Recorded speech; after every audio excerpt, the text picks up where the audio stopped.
በሰው ልጅ የታሪክ መጽሐፍት ውስጥ ተወዳዳሪ የማይገኝለት የዓለምን የኃይል ሚዛን እስከ ወዲያኛው ሊያናጋ የሚችልና የሦስተኛውን የዓለም ጦርነት ጥላ ያጠላበት ያ አስፈሪና ምስጢራዊ በረራ የተከናወነው በሐምሌ ወር 2026 ነው። ዓለም በውጥረት ተወጥራ በመካከለኛው ምስራቅ የጦርነት ነጋሪት እየተጎሰመ ባለበት በዚህ ክፉ ሰዓት ከሞስኮ የተነሳውና የጥፋት ቀን አውሮፕላን በመባል የሚታወቀው ቱፖሌቭ ቱ-21 4ፒዩ ወይንም RA-64531 የሩሲያ መንግስት ልዩ አውሮፕላን በቴህራን አድርጎ ወደ ቤጂንግ ያደረገው ጉዞ ተራ የበረራ እንቅስቃሴ ሳይሆን የዓለምን ዕጣ ፈንታ የሚወስን ታላቅ የምስጢር ሰንሰለት ነበር።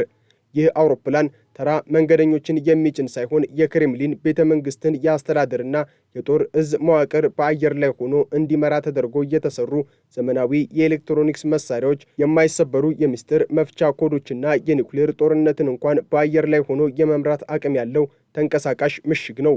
አውሮፕላኑ በቴህራን ምድር ያረፈበትና ከዚያም ተነስቶ ወደ ቻይና ያቀናበት ሰዓት አሜሪካ በኢራን ላይ የሚሳኤል ጥቃቷን ከመጀመሯ ጥቂት ሰዓታት በፊት መሆኑ በበረራው ውስጥ የታመቁት ሚስጥሮች ምን ያህል ጥልቅና አስፈሪ እንደሆኑ ማሳያ ነው። ይህ የአየር ላይ የጦር እዝ ማዕከል በቴህራን ኢማም ሆሜኒ ዓለም አቀፍ አውሮፕላን ማረፊያ ለጥቂት ሰዓታት ብቻ የቆየው በኢራንና በአሜሪካ መካከል ያለው ውጥረት አይን አውጥቶ ወደ ጦርነት በተቀየረበት የመጨረሻው ሰከንድ ላይ ነበር።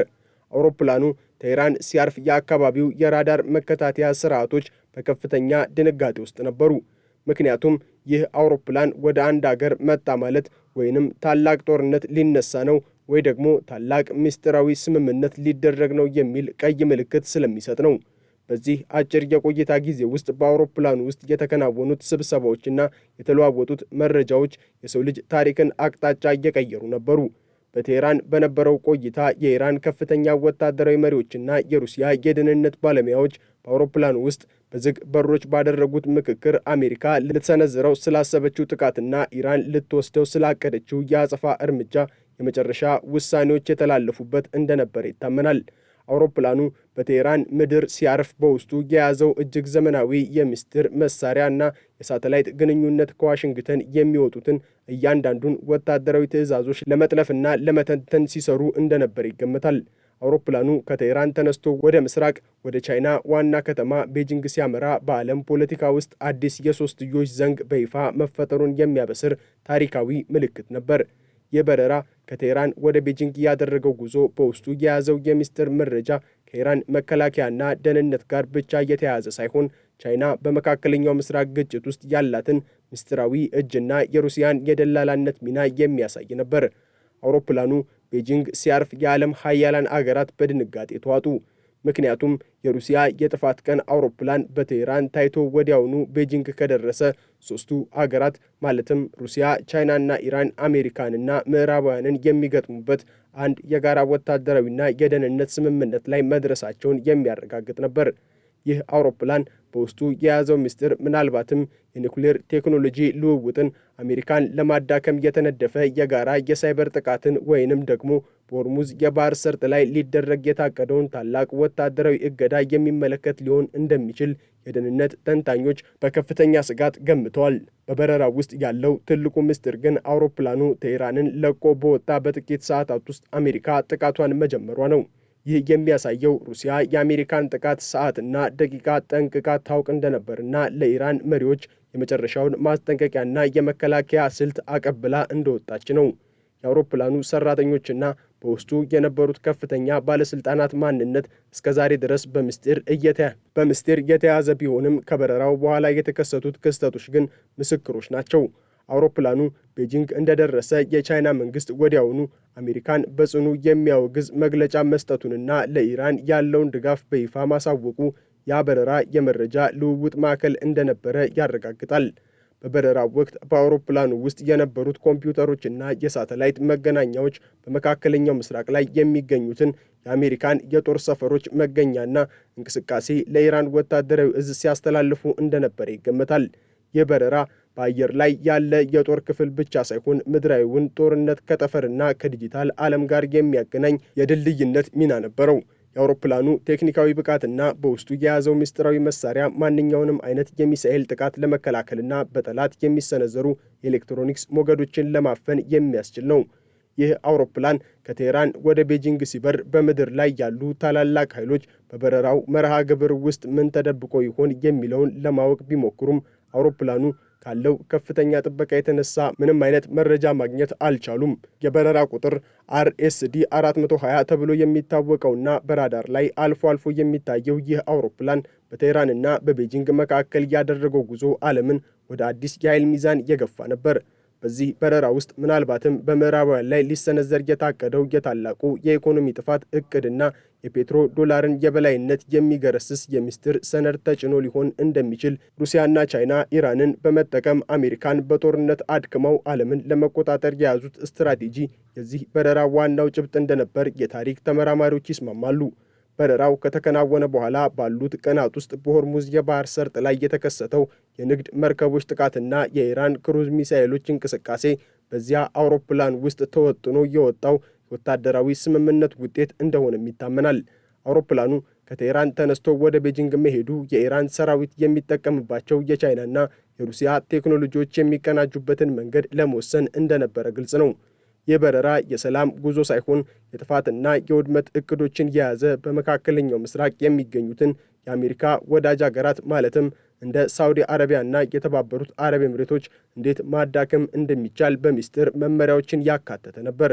በዚያ ምሽት በሰማይ ላይ ሲያፏጭ የነበረው የቲዩ 214 ፒዩ ሞተር ድምፅ ለምዕራባውያን የበላይነት ማብቂያና ለአዲሱ የምስራቃውያን ኃይል መነሳት እንደ ነጋሪት ድምፅ ነበር። የሩሲያ የጥፋት ቀን አውሮፕላን በቴህራንና በቤጂንግ መካከል ያደረገው ይህ ጉዞ በውስጡ የያዘው የሚስጥር መረጃ ከሰው ልጅ አእምሮ በላይ የሆነና ምናልባትም የዓለምን ካርታ እስከ ወዲያኛው የሚቀይር ነበር። በበረራው ውስጥ የተሳተፉት ግለሰቦች ተራ የዲፕሎማሲ መልእክተኞች ሳይሆኑ የጦርነት ጥበብንና የደህንነት ስልትን ጠንቅቀው የሚያውቁ የሀገራቸውን ሕልውና ለማስጠበቅ ማንኛውንም መስዋዕትነት ለመክፈል የተዘጋጁ የስትራቴጂ አውጮች ነበሩ። አውሮፕላኑ ቤጂንግ ሲያርፍ በምስራቁ ዓለምና በምዕራቡ ዓለም መካከል ያለው ግንኙነት ለዘላለሙ ተቆርጦ ዓለም ወደ አዲስና አስፈሪ ፉክክር ውስጥ መግባቷን የሚያረጋግጥ ነበር። የበረራ የያዘው ምስጢር ወደፊት የሚታተሙ የታሪክ መጽሐፍት ውስጥ የዓለምን የኃይል ማሰላለፍ የቀየረ በረራ ተብሎ እንደሚመዘገብ አያጠራጥርም። አውሮፕላኑ ቴህራንን ለቆ ወደ ቤጂንግ በሚበርበት ወቅት በኢራን ሰማይ ላይ የሚታዩት ኮከቦች ሳይቀሩ በዚያ አስፈሪ ኃይል የተሸበሩ ይመስሉ ነበር። በረራው በታቀደለት ፍጥነትና ጥንቃቄ ወደ ቻይና ያመራው በምድር ላይ የሚካሄደው ጦርነት በአየር ላይ በሚገኙት ሀያላን አእምሮዎች እየተመራ መሆኑን ለማሳየት ነው። የዚህ በረራ እውነተኛ ምስጢር ምናልባትም በክሬምሊንና በቤጂንግ ከፍተኛ የደህንነት ማህደሮች ውስጥ ብቻ ተቆልፎ የሚቀመጥ ቢሆንም ውጤቱ ግን በዓለም ዙሪያ የሚታዩት ወታደራዊና ፖለቲካዊ ለውጦች ውስጥ በግልጽ እየታየ ነው። ሩሲያ፣ ቻይናና ኢራን የፈጠሩት ይህ የሚስጥር ትሪያንግል አሜሪካን ከመካከለኛው ምስራቅ ጠራርጎ ለማስወጣትና አዲስ የዓለም ስርዓት ለመመስረት የቆረጡ መሆናቸውን ያ በረራ ቁልጭ አድርጎ አሳይቷል። በበረራው ውስጥ የነበረው የሚስጥር ኃይል የዘመናዊው ዓለም ትልቁና አስፈሪው እንቆቅልሽ ሆኖም ይኖራል። ይህ አውሮፕላን ከቴህራን ተነስቶ ወደ ቻይና ባደረገው በረራ ወቅት በዓለም ዙሪያ ያሉ የደህንነት ተቋማት በከፍተኛ ንቃት ላይ ነበሩ። እያንዳንዱ የበረራ መስመር፣ እያንዳንዱ የከፍታ መጠንና ፍጥነት በጥንቃቄ ሲተነተን ነበር።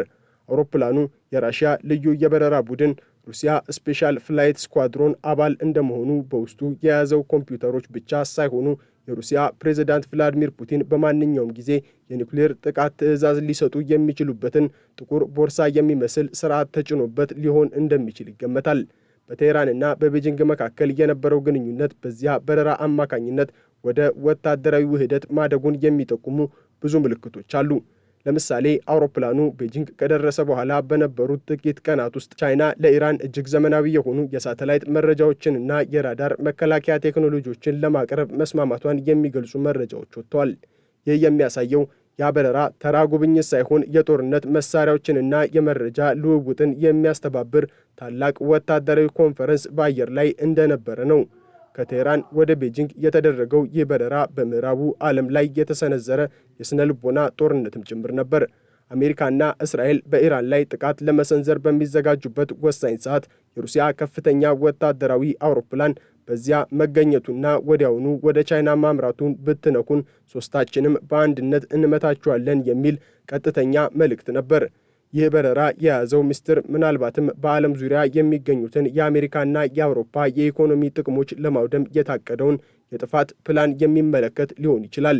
አውሮፕላኑ ቤጂንግ ሲያርፍ የዓለም የኃይል ሚዛን ከዋሽንግተን ተነቅሎ ወደ ቤጂንግና ሞስኮ ማዘንበሉን የሚያሳይ ግልጽ ምስል ነበር።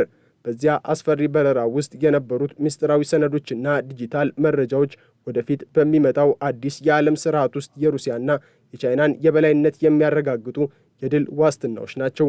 በአውሮፕላኑ ውስጥ የነበረው የምስጢር ግንኙነት ስርዓት ከምድር አካባቢ አየር ውጪ ከሚገኙ ሳተላይቶች ጋር ቀጥተኛ የተገናኘ በመሆኑ በበረራው ወቅት የተከናወኑት ውይይቶች በምንም አይነት ሁኔታ ሊጠለፉ አይችሉም። ይህ ማለት በቴህራንና በቤጂንግ መካከል የተደረገው ስምምነት በዓለም ላይ ካሉ ማንኛውም የስለላ ድርጅቶች እይታ ውጪ የተከናወነ ነው። የበረራ የሰው ልጅ ታሪክ ካያቸው እጅግ ምስጢራዊና ስልታዊ ጉዞዎች መካከል በቀዳሚነት የሚጠቀስ ነው። አውሮፕላኑ ከቻይና ምድር ሲያርፍ በውስጡ የነበረው መሪዎችና ባለሙያዎችን ይዘውት የወረዱት መረጃ በመካከለኛው ምስራቅ ለሚነሳ ታላቅ እሳት ቤንዚን የሚጨምርና የምዕራባውያንን ተጽዕኖ እስከ ወዲያኛው የሚያከትም ነበር። በረራው በፈጠረው አዲስ ወታደራዊ ትብብር ምክንያት የዓለም ፖለቲካ ወደማይመለስበትና ወደማይታወቅበት አዲስ ምዕራፍም ተሸጋግሯል።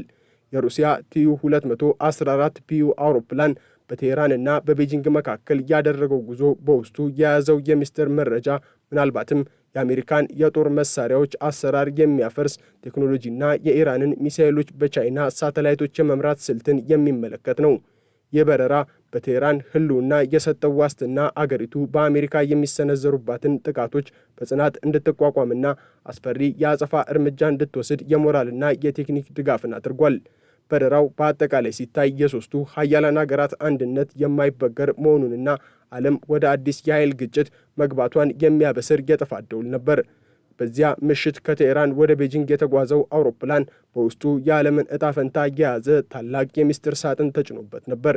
ይህ በረራ በዓለም ፖለቲካ ውስጥ ትልቅ ድንጋጤን የፈጠረው አውሮፕላኑ በቴህራን በነበረው አጭር ቆይታ ወቅት የኢራንን የኒውክሌር ሳይንቲስቶች ወይንም ከፍተኛ የጦር መሪዎች ይዞ ወደ ቤጂንግ አምልጦ ሊሆን ይችላል በሚል ግምት ጭምር ነው። አሜሪካ በኢራን ላይ ጥቃት ከመሰንዘሯ በፊት የኢራን ትልልቅ አእምሮዎች እና ምስጢራዊ ሰነዶች በዚህ አውሮፕላን ተጭነው ወደ ቻይና እንዲሸሹ መደረጉ የአሜሪካን ጥቃት ዋጋ ቢስ ለማድረግ የታለመ ስልት ነበር። ይህ በረራ አንድ አገር ወደ ሌላ አገር የሚደረግ ተራ ጉዞ ሳይሆን የአንድን ስልጣኔ ሕልውና ለመታደግ አዲስ የጥምረት ኃይል ለመፍጠር የተደረገ ታሪካዊ ዘመቻ ነው። በአውሮፕላኑ ውስጥ የታመቁት ምስጢሮች ለሚቀጥሉት አስርተ ዓመታት የዓለምን ሰላምና ደህንነት የሚወስኑም ይሆናል። የሩሲያ የጥፋት ቀን አውሮፕላን ከቴህራን ወደ ቤጂንግ ያደረገው ጉዞ በምድር ላይ ያለውን ፖለቲካዊ ውጥረት ወደ አየር ላይ ወዳለ ከፍተኛ ወታደራዊ ስትራቴጂ የቀየረ ነበር። አውሮፕላኑ በሰማይ ላይ በነበረበት ወቅት በውስጡ ያሉት ስክሪኖችና የራዳር መከታተያዎች የአሜሪካን የባህር ኃይል እንቅስቃሴ በዝርዝር ሲከታተሉና መረጃውን ለኢራን ሲያስተላልፉ እንደነበረ የታወቀ ነው። የበረራ የቴክኖሎጂ የበላይነትንና የምስጢር መረጃ ልውውጥን መሠረት ያደረገ የምዕራባውያንን የስለላ መረብ የቀደመ ታላቅ ተግባር ነበር። አውሮፕላኑ ቤጂንግ እንደደረሰ በሩሲያ በቻይናና በኢራን መካከል ያለው ትብብር ወደ አዲስ ደረጃ ለመሸጋገሩ ዓለምን የሚቆጣጠር አዲስ ኃይል መፈጠሩን የሚያረጋግጥ ነበር። በበረራ ውስጥ ያለው ምስጢር የሰው ልጅ ታሪክን የሚቀይርና አዲሱን የዓለም ጦርነት የሚወስን ታላቅ ኃይል ነው። የበረራ የሰው ልጅን ዕጣ ፈንታ በሁለት ጎራ የከፈለ ታሪካዊ ክስተትም ነው። በበረራ ውስጥ የነበሩት የምስጢር ስምምነቶች በምዕራቡና በምስራቁ ዓለም መካከል ያለውን ገደል ይበልጥ ያሰፉና ዓለምን ወደ ከፍተኛ አደጋ የገፉ ናቸው። የሩሲያ የቻይናና የኢራን ወታደራዊ ትብብር በቲዩ-214 ፒዩ አውሮፕላን አማካኝነት መጠናከሩ አሜሪካ ያላትን ዓለም አቀፍ የበላይነት የሚያከትምበትና አዲስ የኃይል ሚዛን የሚፈጠርበትን መንገድ እየጠረገ ነው። ይህ በረራ የያዘው የምስጢር ኃይልና አስፈሪ ጭብጥ ለዘላለሙ በሰው ልጅ ታሪክ ውስጥ ትልቅ ጠባሳ ጥሎ የሚያልፍና የዓለምን መጨረሻ ሊያፋጥን የሚችል ታላቅ እንቆቅልሽ ሆኖም ይቀጥላል። ዓለም በዚያ ምሽት የተከሰተውን የምስጢር በረራ እውነተኛ ትርጉምና ለብዙ ዓመታት ሳጠናውና ስትመረምረው ትኖራለች። በዚያ አስፈሪ አውሮፕላን ውስጥ የታመቀው ምስጢር የሰው ልጅ ወደፊት ለሚገጥመው ታላቅ መከራ መነሻና ለአዲሱ ዓለም መወለድ ምክንያትም መሆኑ አይቀሬ ነው።